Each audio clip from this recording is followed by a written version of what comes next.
The Bert Show.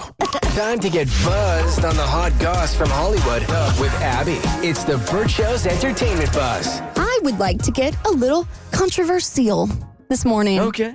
A little controversial because I was watching a graduation speech, or maybe it's a commencement speech. I don't know what the official term is. I went to school for speaking, and I'm not very good at it. And I saw on Twitter a couple of days ago a Chiefs player, and as you all know, I'm a big Chiefs fan ever since Taylor started dating that one guy on the Chiefs.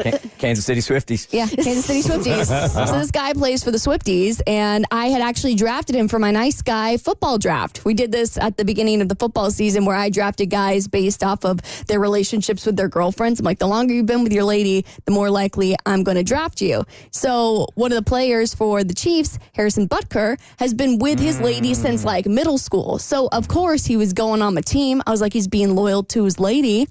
And so when I saw this video of him speaking at a graduation, I was like, I want to listen to my mans. I want to see what he's got to say to the people. And boy, I wish I had not. He's ultra conservative. And that's his prerogative. He's allowed to have different beliefs. I'm not trying to come on here to talk about his beliefs. For me, it's less about the things that he said in his speech and more about where they were said. The setting. So he's at a private Catholic school giving a graduation speech. He's Catholic, obviously. And this is college, not high school, correct? This is college. And he begins to talk about, before he gets into his actual graduation speech, he wants to speak specifically to the women because even though they just spent 4 years going after a degree, they shouldn't use it.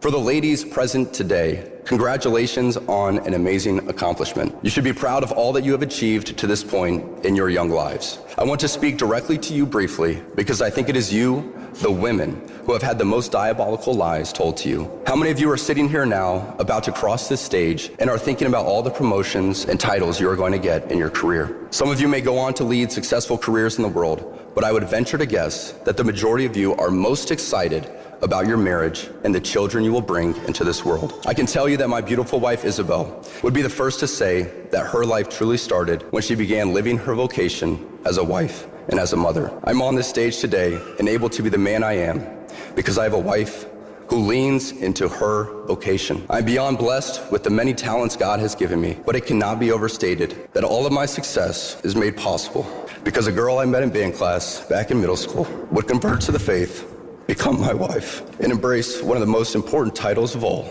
homemaker. I say all of this to you because I have seen it firsthand, how much happier someone can be when they disregard the outside noise and move closer and closer to God's will in their life. Isabel's dream of having a career might not have come true, but if you asked her today if she has any regrets on her decision, she would laugh out loud without hesitation and say, heck no.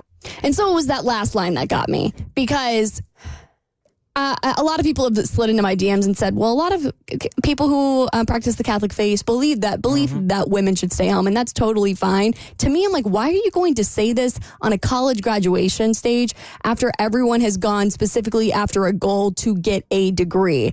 It might be your audience, maybe half the people in there, all the women are saying, oh, well, I actually am really just more excited to get married and have kids.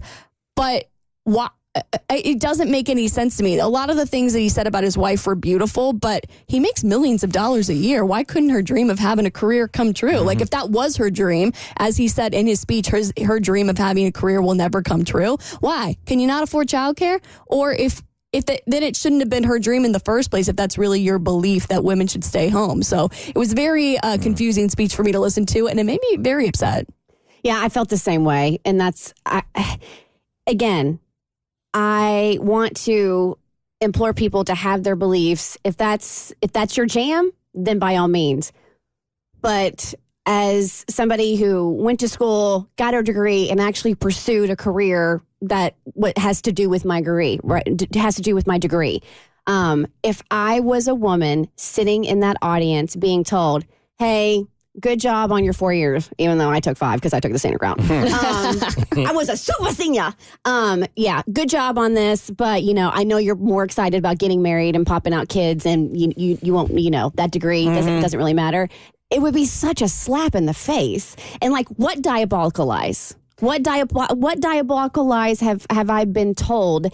It sounds like he's saying the diabolical lie is the interpretation that women should be doing anything except what the Bible says that they should be doing, and that is being a wife and a mother. Because for me, commencement speeches are supposed to applaud your accomplishments and give you motivation and hope for the future. And let's just say I felt like he fell flat in that area. Just a little bit. And there is nowhere in the Bible that says thou shalt stay home and make sourdough bread. Like that's not a verse in there. So he's welcome to his beliefs. I just think they're wrong. I guess we see why they usually don't ask the kicker to do some talking. Right. You don't generally see the kicker in a press conference. That's not normally how that works. Yeah, stick to your little balls, buddy. All right, the video portal between Dublin and New York is shut down for good, all because of one woman's action. She should have stayed home, made her sour bread. It's on your next E-Buzz on The Bert Show. This is why we can't have nice things. The Bert Show.